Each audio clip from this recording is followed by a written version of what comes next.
ॐ नमः सिद्धेभ्यः। ॐ नमः सिद्धेभ्यः। ॐ जय जय जय। नमोस्तु नमोस्तु नमोस्तु। नमो हरियन्ताणं नमो सेद्दाणं नमो ऐरियाणं नमो वजायाणं नमो लोये सवसाणं। मङ्गलं भगवान् वीरो मङ्गलं गौतमो गणि मङ्गलं कुन्दकुन्दारो जैन धर्मोऽस्तु मङ्गलं। सर्वमङ्गलं माङ्गल्यं सर्वकल्याणकारकं प्रदानं सर्वधर्माणां जैनं जयतु शासनं जैनं जयतु शासनं जैनं जयतु शासनं। अरिहन्तदेव वन्दे गुरुवन्देन गणनान्व्यरायो दम्मदया मे वन्दे कम्मखकारणं शुद्धं। बोले जिनवाणी मात की जय हो, बोले सती मात की जय हो। सुदृष्टि तरंगिणी नाम का ग्रंथ पंडित टेकचंद जी कृत। और कल हमारी चर्चा चक्रवर्ती के 14 रत्नों की हुई थी लास्ट में, और विशेष जानने के लिए आगे कहते हैं पेज नंबर 420 पहले पैराग्राफ। काल, महाकाल, निसर्ग, पांडक, पद्म, माणव, पिंगल, शंख और सर्वरत्न, ये नवनिधियाँ हैं। इनका कार्य बताते हैं। 14 रत्नों के नाम हो गए थे कल। 7 चेतन थे और 7 अचेतन थे। अब नवनिधियाँ क्या होती है उनकी? तो एक आया काल, दूसरा आया महाकाल, तीसरा निसर्ग, चौथा पांडक, पांचवा पद्म, छठा मानव, सातवां पिंगल, आठवां शंख और 9वां सर्वरत्न। ऐसे 9 प्रकार की निधियाँ होती हैं। अब इनके कार्य क्या है कहते हैं। पहला है काल निधि, वांछित पुस्तक देती है। काल निधि जो है, इनको जो भी पुस्तक चाहिए वो पुस्तक दे देती है। माँ काल वांछित असी देती है। तो माँ काल नाम की निधि है, इनको जिस प्रकार का तलवार चाहिए, असी में तलवार, वो उपलब्ध कराती है। नेसर्प जो निधि होती है वांछित भोजन देती है। जो ऐसा भी भोजन चाहिए वो भोजन उपलब्ध कराती है।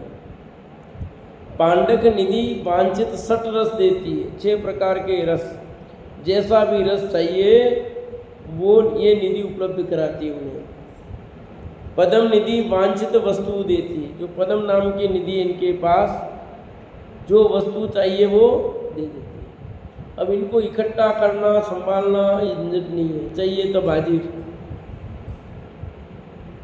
मानव निधि वांछित नीति शास्त्र व शस्त्र देती है। मानव निधि है वो नीति शास्त्र और जो शस्त्र चाहिए वो देती है। पिंगल निधि वांछित आभूषण देती है। जो पिंगल निधि है आभूषण देने का काम करती है। शंख निधि अनेक वाद्य देती है। शंख निधि खाली शंख देती है ऐसा नहीं, जैसा भी वाद्य चाहिए वो सब वाद्य देती है। सर्वरत्न निधि वांछित सर्वरत्न निधि, जो भी रत्न चाहिए, माणी, हीरा, पन्ना, आपको जो भी चाहिए वो मांगोगे वो मिल जाएगा। ये सभी मिलकर नवनिधि जानना, ठीक है।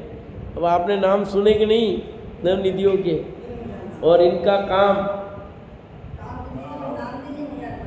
नाम भी नहीं सुना था आपने? नाम तो सुना होगा, कहीं भूल गए होंगे। आपने गणित किताब पढ़ी थी, जैन दर्शन गणित, जिसमें सब अंक दे रखे हैं, 9 ये होते, 14 होते हैं सब। उसमें भी है और भी पहले आया है, पुराणों में भी आया है नवनिधियों की बात तो कितनी बार, पर वो सुना होगा, ध्यान नहीं है। पर काम तो किस किस का क्या काम है। कोई पुस्तक देती है, कोई तलवार देती है, कोई भोजन देती है, कोई ड्रेस सटस देती है, कोई वांछित वस्तु, कोई नीति शास्त्र, कोई आभूषण, कोई वाद्य, कोई सभी प्रकार के रत्न देती है। ये निधियाँ हैं। निधि मतलब खजाना। खजाना है तो जो चाहिए वहाँ तो आ जाएगा नहीं। ये खजाना भरा पड़ा है, उस खजाने में जो चाहिए वो आप ले लो। जैसे गूगल में कहते ये वो हाजिर कर देता है गूगल, है ना। आपको जो चाहिए, क्या चाहिए, किसका प्रकार चाहिए, अब आप पहचानते हैं उसका क्या नाम है, अब ये डालो घड़ी फिर इसमें इसका क्या नाम है, बता देगा क्या नाम है आपको।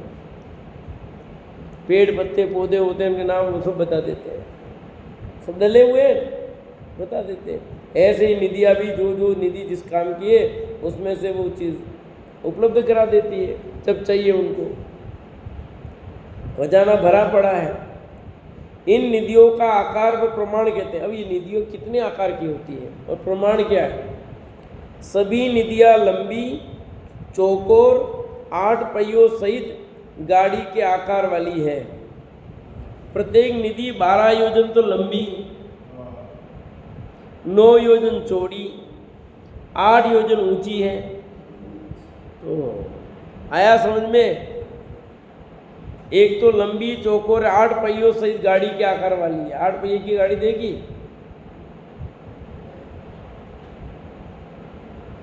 8 पहिए वाली गाड़ी नहीं देखी? 8, 14, 20 बहुत पहिया आती है। हाँ, ट्रक देखेंगे, ट्रक 8 पहिए वाली गाड़ी, और 12 योजन तो लंबी है, 9 योजन चौड़ी यूं, ठीक है, और ऊंची 8 योजन ऊंची है। अब ट्रक होगा, लंबा भी होगा, चौड़ा भी होगा, ऊंचा भी होगा, क्या नहीं होगा? तो 12 योजन लंबी, 9 योजन चौड़ी और 8 योजन ऊंची।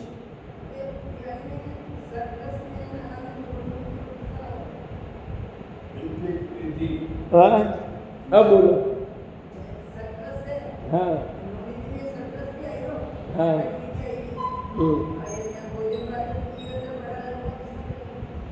भोजन अलग है, भोजन अलग चीज़ है, सटरस अलग है। उसमें समाहित हुए ना, वो निधि भरी पड़ी है, आपको जो चाहिए वो मिल जाएगा। आप सोच रहे हो यार ये तो लिक्विड होगा, वहाँ लिक्विड लिक्विड का मतलब नहीं है। आपका टेंशन क्या आ गया?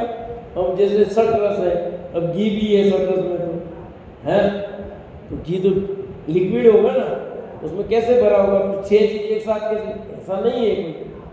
तो जब आकार उसमें सब चीज़ें पड़ी हुई है, ऐसे नहीं है जैसे आप सोच रहे हो। बस पड़ा हुआ माल है, उसमें से जब मांगो जो चीज़ उपलब्ध होती है, आपको जैसा चाहिए वैसा मिल जाएगा उसमें। अब सर्वत में माणिक का, माणिक उसमें से आ जाएगा, आपको सब मिल जाएगा उसमें से। बस बस ये समझो, कल्प वृक्षों की तरह ही समझो। ये भरा पड़ा भंडार है, और इस प्रत्येक निधि के 1000 देव रक्षक हैं।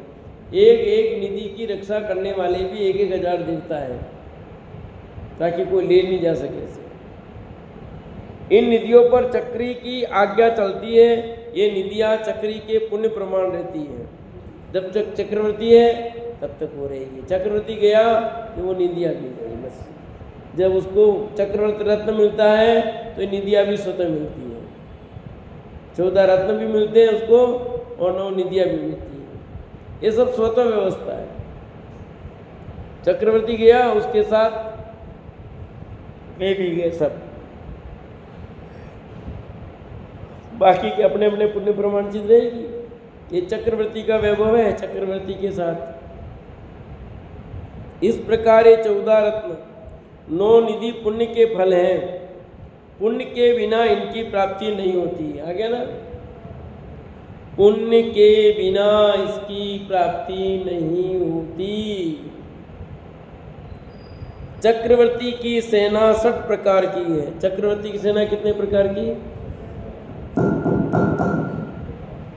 चक्रवर्ती की सेना 6 प्रकार की। कितने प्रकार की? कौन कौन सी है 6 प्रकार के? 84 लाख हाथी, 84 लाख रथ, 18 करोड़ घोड़े। बोलते हो किसमें आता है ये? हाँ, दोनों श्रेणियों के समस्त विद्याधरों की सेना, भरत क्षेत्र संबंधी देवों की सेना, पयादों की सेना, 61 प्रकार की सेना है। बोलते हैं इतने हाथी इतने घोड़े थे तो भी क्या हुआ? 84 लाख हाथी छोड़े, है कि नहीं?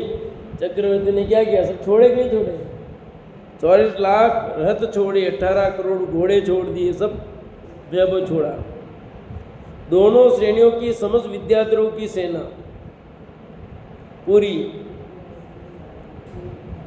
भरत क्षेत्र संबंधी देवों की सेना जितनी है, पयादों की सेना पैदल, 61 कारक सेना है टोटल। सामान्य राजा के 4 प्रकार की सेना होती है। देव विद्याधर की सेना नहीं होती। चक्रधारी के 60 प्रकार की सेना जानना। जो सामान्य राजा है उनके 4 प्रकार की सेना होती है और चक्रवर्ती के 6 प्रकार की होती है। 2 कौन सी के? देव और विद्याधर की सेना नहीं होती सामान्य राजाओं के। चक्रवर्ती के देव भी सेना होती है और विद्याधर भी सेना होती है।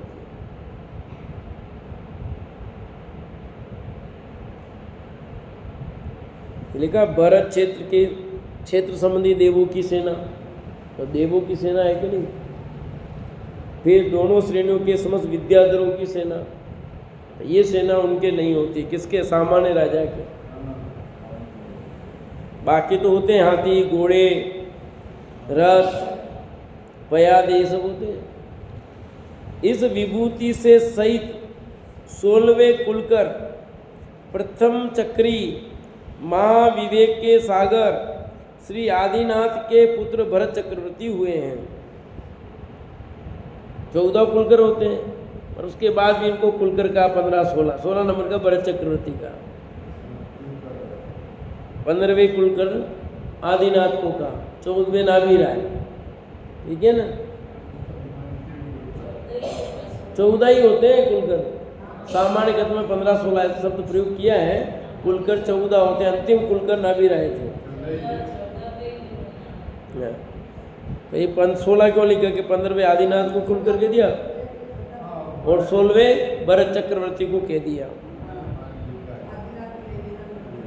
इनके काल में भोग भूमि से बिछुड़े प्रजा के लोग भोले जीव कर्म भूमि की रचना में समझते नहीं थे। कल्प वृक्षों का अभाव हो जाने से, जीवों के क्षुधा बढ़ जाने से भोले जीव उदर पोषण की विधि के बिना दुखी होने लगे। वे विशेष ज्ञान चतुराई कर्म भूमि संबंधी आरंभ नहीं जानते थे। उनके दुख को नष्ट करने के लिए, प्रजा को कर्म भूमि की रचना का ज्ञान कराने के लिए, प्रजा को सुखी होने में कारणभूत इज्जा वार्ता दान स्वाध्याय तप संयम रूप षटकर्म का उपदेश भरत चक्रवर्ती ने दिया। यहाँ इनकी प्रवृत्ति लिखते हैं। ठीक है,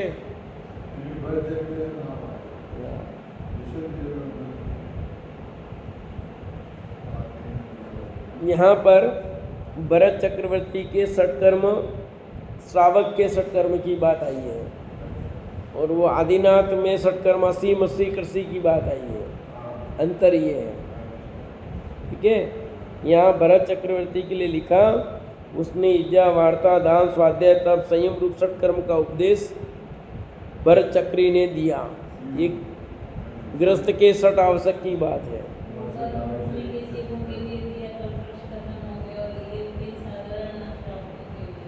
हाँ,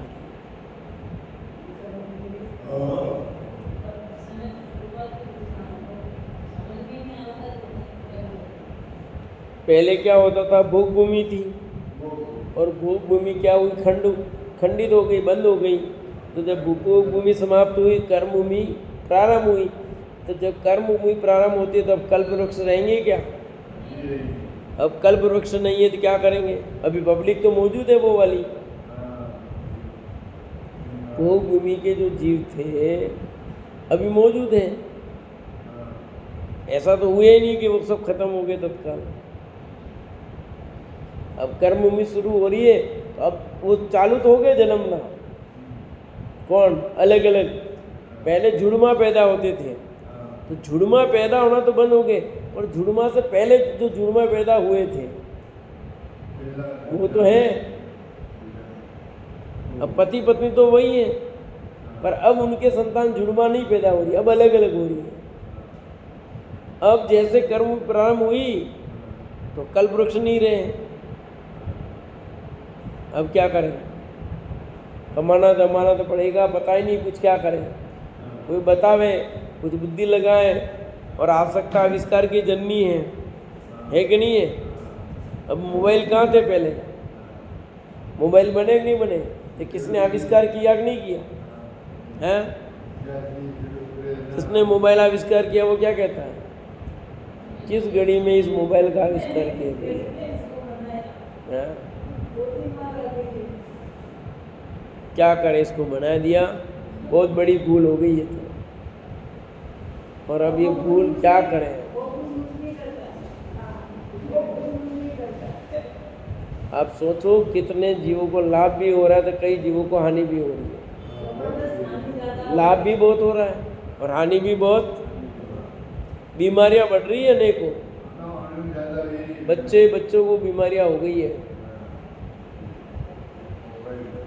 ये नया रोग पैदा हुआ है मोबाइल का, ड्रग्स नाम दिया है इसको। कल ही अखबार में था, ड्रग्स का नाम दे दिया है। और मोबाइल छूट जाए तो उनको नींद नहीं आवे तो मोबाइल ले लो तो उनको तो एक तरह से ड्रग्स हो गया है, नशा हो गया मोबाइल की। मोबाइल छीन लो वो पागल हो जाए, ऐसी स्थिति बन गई है। जब नहीं तक नहीं तो बीमार हो जाए।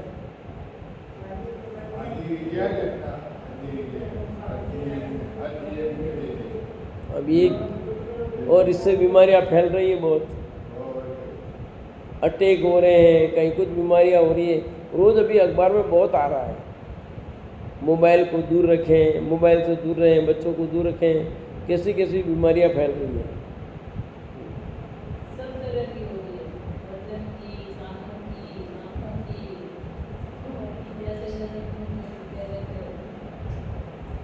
जीवों को क्षुधा बढ़ जाने से भोले जीव उदर पोषण की विधि के बिना दुखी होने लगे। अब विशेष ज्ञान, चतुराई, कर्म संबंधी आरंभ नहीं जानते ही नहीं थे। क्या करें? उनके दुखों को नष्ट करने के लिए क्या हुआ? प्रजा को कर्म भूमि की रचना का ज्ञान कराने के लिए, प्रजा को सुखी होने के कारणभूत विद्या, वार्ता, दान, स्वाध्याय, तप, संयम रूप सत्कर्म का उपदेश भरत चक्र ने दिया। यहाँ इनकी प्रवृत्ति दिखलाते हैं। भरत चक्रवर्ती ने इन सत्कर्म की बात कही, सब चीज़ें यहाँ पर ये भी कहा है कर्म भूमि की रचना की, और वो सब बताया है।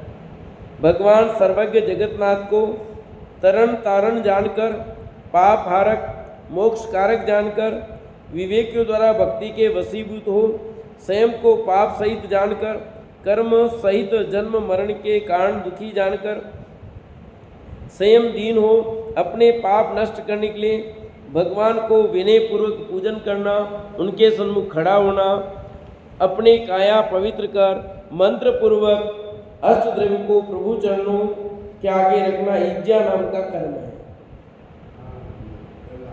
दान, पूजा, देव पूजा, गुरु उपासना, स्वाध्याय, संयम, तप, दान है कि नहीं? तो उसमें एक पूजा पहला आ गया कि क्या करना, इसको कहते हैं पूजा करने को इज्जा नामक कर्म। क्या लिया? इज्जा नामक कर्म। इज्जा नामक कर्म में क्या क्या बात ली? भगवान की विनय पूर्वक पूजन करना, उनके सन्मुख खड़े होना और अपनी काया को पवित्र कर मंत्र पूर्वक अष्टद्रव्य से पूजा करना, ये सब क्या कहलाता है? इज्जा नामक कर्म। इज्जा, ई छोटी, आधा ज और यह यज्ञ वाला या, इज्जा। इज्जा। जैसे लोक में अपनी उत्कृष्ट वस्तु लेकर राजाओं के सम्मुख जाकर उनके चरण समीप रखने के बाद राजा की स्तुति करते हैं, उसी प्रकार भगवान की पूजा स्तुति करने से पाप क्षय होता है।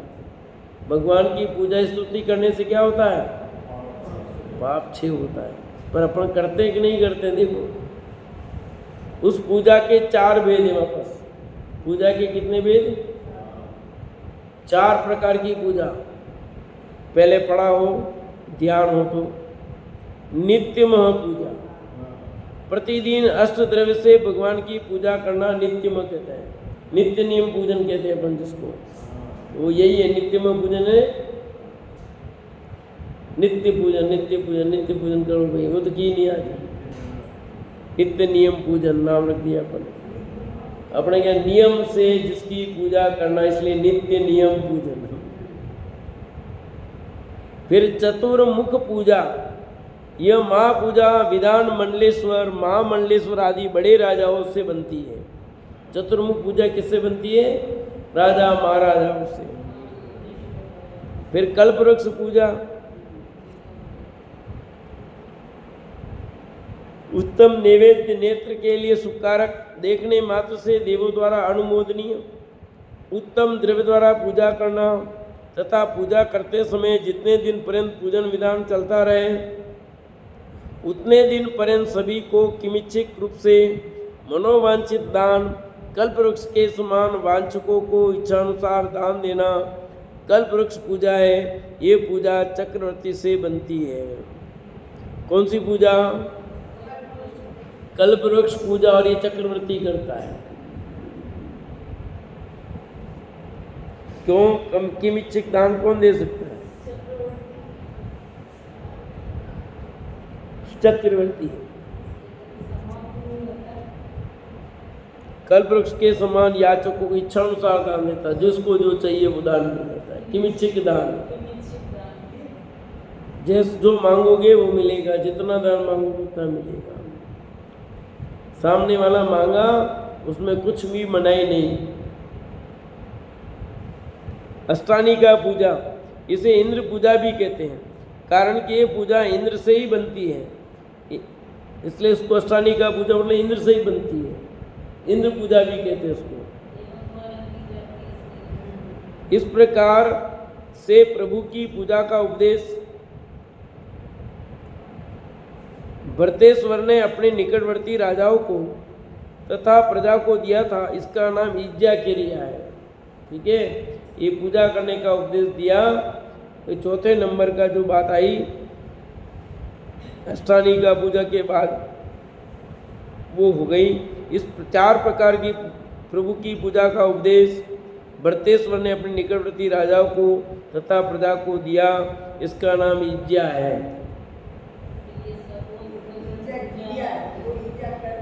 हाँ, इज्जा क्रिया है,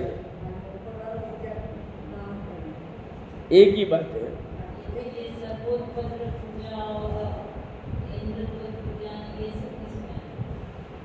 सब इसी में आएंगे पूजा में। वार्ता क्रिया, छल कपट पूर्वक आजीविका का विचार त्याग कर न्याय सहित आजीविका पूर्ण करना। न्याय सहित आजीविका करनी पड़ेगी, पर कैसे करनी? न्याय सहित आजीविका करना।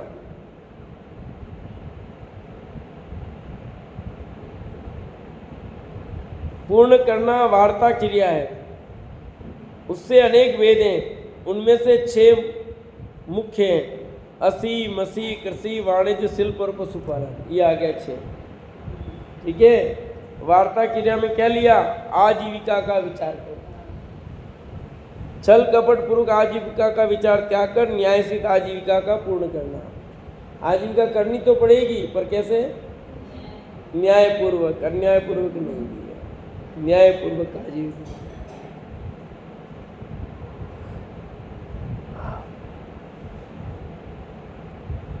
असियतार खड़ग, शस्त्र बांधकर न्यायपूर्वक दया सहित दीन जीवों की रक्षा करते हुए दुष्ट जीवों को दंड देते हुए प्रजा का पालन करना, शस्त्र सहित आजीविका करना असी वार्ता है।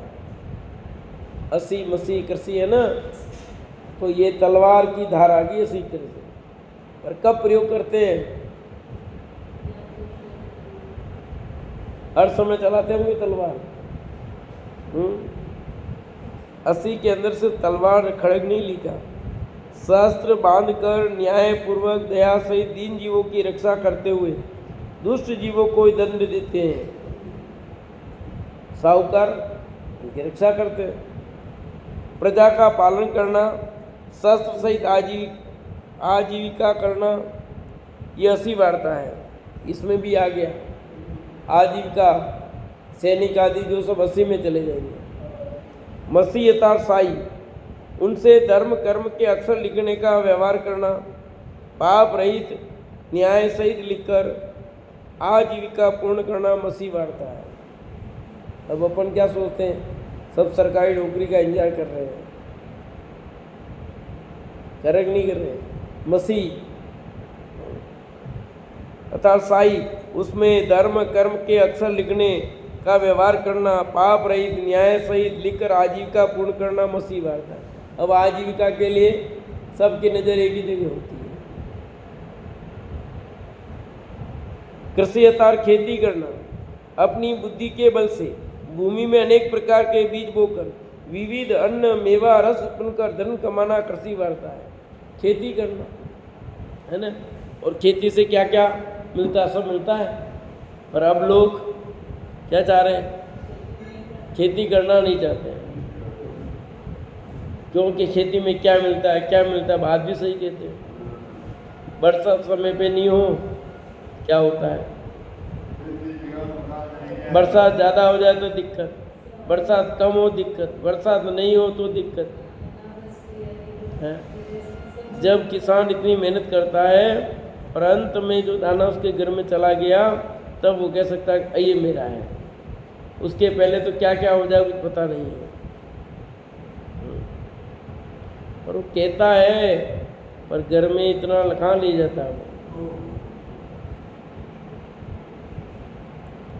कृषि अर्थात खेती करना, अपनी बुद्धि के बल से भूमि में अनेक प्रकार के बीज बोकर विविध अन्न मेवा रस उत्पन्न कर धन कमाना कृषि वार्ता है। सब आ जाएगा, खेती बाड़ी क्यारी बागवानी ये सब इसमें आएगा।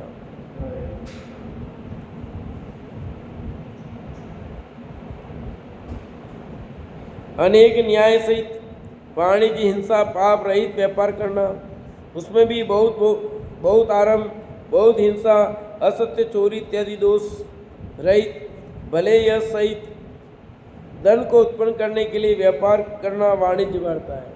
ठीक है, एक शब्द में कहें धन को उत्पन्न के लिए व्यापार करना, ये वाणिज्य वार्ता है। व्यापार करना पड़ेगा कि नहीं करना पड़ेगा?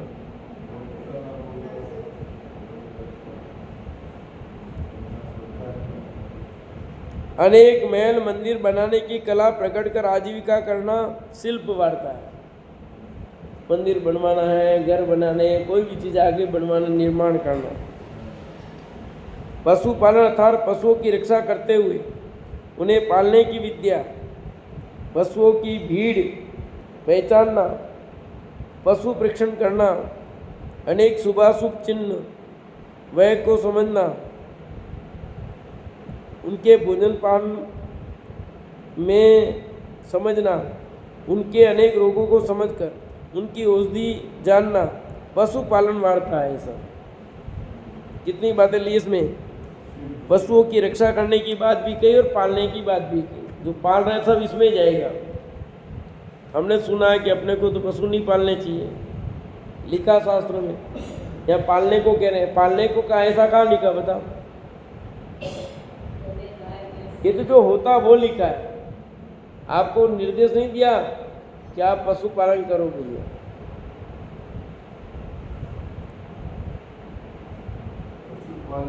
हाँ, पशुपालन वार्ता है ना, तो पशु पालो ऐसा नहीं कहा है। जो करते हैं उसकी बात बताइए। तुम्हें पशु पालने हैं, फिर उसकी रक्षा करनी है। ये तो 6 प्रकार के कर्म कैसे होते हैं? सब अपनी अपनी शक्ति प्रमाण, अपनी अपनी सुविधा के अनुसार करते हैं, पर करते हैं। ये 6 वार्ता आजीविका की विधियाँ, भोग भूमि से बिछड़े बोले जीवो प्रजाजनों के लिए आदि चक्र ने बताई थी। ये सब चीजें किसने बताई? चक्रवर्ती ने बताई। तदनुसार समस्त प्रजाजन अपने तन की तथा कुटुंब की रक्षा करने लगे। वार्ता कर्म ये के षड वेद हैं। ये वार्ता कर्म के क्या है? षड वेद। सब लोग फिर अपने अपने हिसाब से काम करने लगे, वर्ग बन गए। आज फिर वही जातियां बन गई काम करने के हिसाब से। हाँ, जो गड़े बनाए वो कुमार हो गया, चमड़े काम चमार हो गया, लुहार लोहे का काम करे लुहार हो गया, सोने काम करे सुनार हो गया, व्यापार करे तो वणिज हो गया, पूजा पाठ करे तो ब्राह्मण हो गया। सब कर्म के अनुसार उसके नाम हो गए सब। पर क्या सच है ये? क्या मनुष्य सब एक नहीं है? हाँ, मनुष्य के भेद तो दो ही हैं, कर्म भूमि के मनुष्य और भोग भूमि के मनुष्य। बाकी तो सब मनुष्य कैसे हैं? वेद किसने बनाए? सब अपन ने बनाए ना। कि जैन है, ब्राह्मण है, ये जाति वाला ये कहता है। अब आदिवासी के कुछ लोग कह रहे हैं कि हम तो हिंदू नहीं है। ये सब अपने अपने हिसाब से काल्पनिक बनाए गए हैं। ये कोई इतनी जातियां है ही नहीं। ये कोई जातियां ही नहीं है भैया। जातियां तो 5 ही बताइए, 1 इंद्रिय, 2 इंद्रिय, 3 इंद्रिय, 4 इंद्रिय और 5 इंद्रिय। अन्य की बात कौन कर रहा है? यहाँ जैन दर्शन की बात कर रहे हैं। अन्य में भी बताते हैं भाई कि जातियां नहीं थी, बाद में 4 वर्ण बने और फिर उनके भेदे। वहां पर भी ये बात है।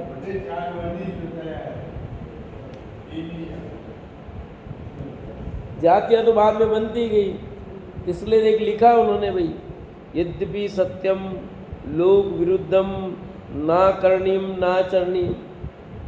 क्यों लिखा? कि बात तो सत्य है कि मामा फुआ में आपस में शादी हो सकती है, शास्त्र के अनुसार भी हो सकती है, परंतु अपनी जाति में सिस्टम नहीं है। वो सगे भाई बहन की बहन की तरह माने जाते हैं, सगे भाई बहन की तरह माने जाते हैं, मामा फुआ के तो माने जाते हैं ना। तो इसलिए अभी हमारा सिस्टम नहीं है तो वो नहीं करना चाहिए, नहीं तो लोग निंदा होगी, धर्म की बदनाम। यद्यपि सत्यम लोक विरुद्धम, लोक के विरुद्ध हो, ना करणीयम नहीं करना चाहिए, न चरणीयम नहीं चलना चाहिए। ऐसी बहुत सारी बातें हैं जो लोक में प्रचलित है, समाज में है, आपको उसका पालन करना पड़ता है। नहीं करोगे धर्म विरुद्ध हो जाएगा। कुछ चीजें बिल्कुल है ही नहीं। हाँ, जहाँ मिथ्यात्व का पोषण हो वो चीज तो करनी ही नहीं। और बाकी लोग सामाजिक जो नियम है उनका पालन करना चाहिए आपको। सामाजिक नियमों का जो नियम बने हैं वो पालन करना चाहिए आपको। जहाँ मिथ्यात्व का पोषणालय और समाज ने भी बनाए हो वो नियमों का पालन नहीं कर सकते, वो नहीं करना। अब जैसे मौत हो गई है, लेके जाते हैं तो आगे लेके जाते हैं, ले जाओ, कोई फर्क नहीं पड़ रहा है, क्योंकि कंडा जलाना है आग, उसके ले जाते थे। उस समय की आवश्यकता थी, ले जा रहे थे, ले जाओ। पर उसमें धर्म मानना मिथ्यात्व हो जाएगा। अब लड्डू बनाते हैं, मर जाते लड्डू बनाते हैं, तो लड्डू की आवश्यकता इसलिए बनाए हैं, क्यों? कि जहाँ जलाएंगे उसके वहाँ चिटिया, उन चिटियों को दूर करने के लिए वहाँ पर साइड में डालना होता है। अब लोग कहाँ डाल देते पता ही नहीं, ले जाके जलेबी ले जाए रास्ते में डालना कहाँ, डाल कर रहा है जलेबी ले जाएगी, कुछ तो लड्डू डालना कहाँ पता ही नहीं है। बस सिस्टम चल रहा है, वो फॉलो कर रहे हैं।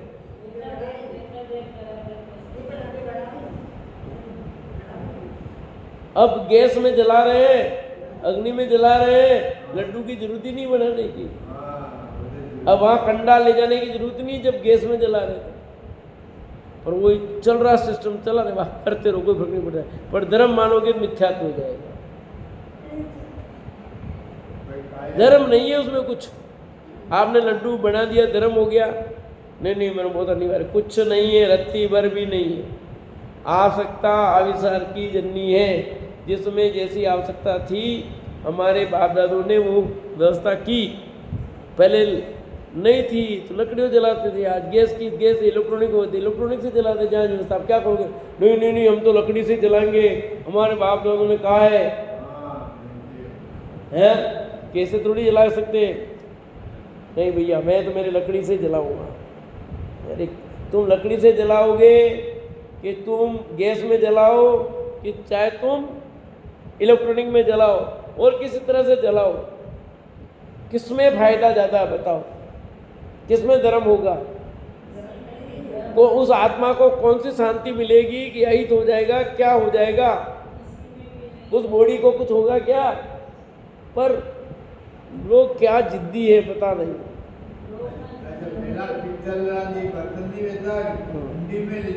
हाँ, अब कुछ भी लोगों के मिथ्यात्व का ऐसा जबरदस्त या उस रीति परंपरा का ऐसा हावी हो जाता है कि उसको बदलना, उसको समझाना बहुत कठिन हो जाता है। अब कपड़े हैं बदलने की, क्या कपड़े कितने जरूरत होती है?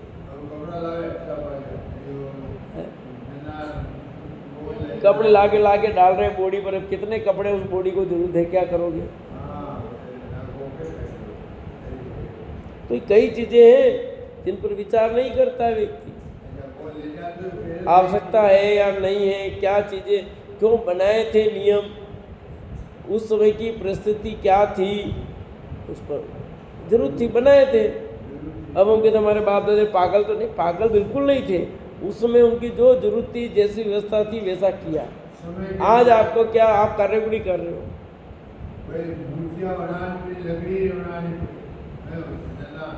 आप अपने पहनावे में इतना अंतर कर दिया, उसमें कुछ नहीं कहता है, और बाकी सब में फोकट की बात झाड़ता है। अपने खाने पीने में इतने आइटम बदल दिए, तरीका बदल दिया। बाप दादा बैठ के खाते थे, आराम से शांतिपूर्वक 1-2 आइटम खाते थे, और बर्तन में ढंग की अच्छे बर्तन में खाते थे।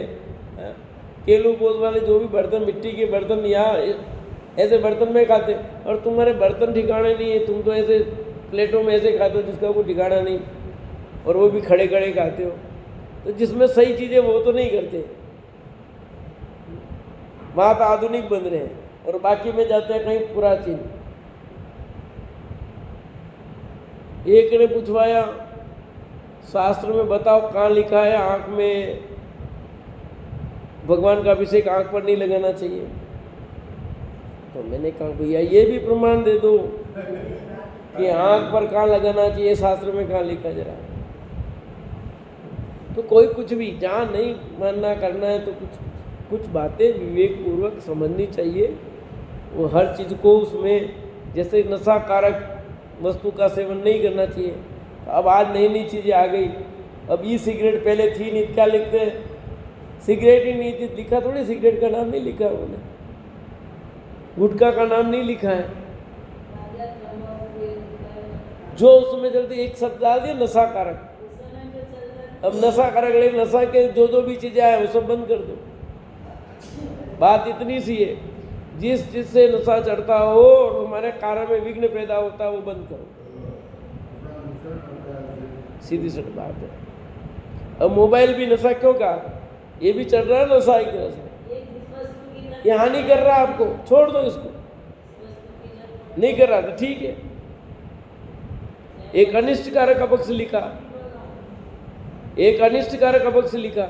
अब किसी को उससे अनिष्ट होता है, किसी को नहीं होता है।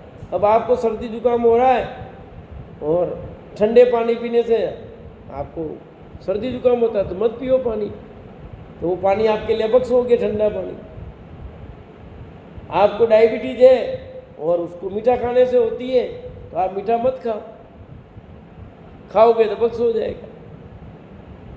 बात इतनी सी है कि वो वस्तु अपक्ष कहाँ है, शक्कर थोड़ी अपक्ष होती है, ये कोई अपक्ष थोड़ी है कि अपक्ष है या नहीं, तुम्हारे लिए हानिकारक है ना। अपक्ष मतलब क्या अर्थ होता है? खाने योग्य नहीं, तो तुम्हारे लिए खाने योग्य नहीं है भाई, ये चीज़ मत खाना, ये चीज़ मत खाना डॉक्टर कहता है, और जो ना किया वो खाया तो वो अपक्ष हो गया तुम्हारे। पर अब इतना कौन समझाएगा? कोड वर्ड में जिनागम में सब कुछ बात लिखी हुई है, सब बताई हुई है, पर उसको हम किस रीति से स्वीकार करते हैं, समझते हैं, वो अलग बात है। अब आगे बात करते हैं दान कर्म।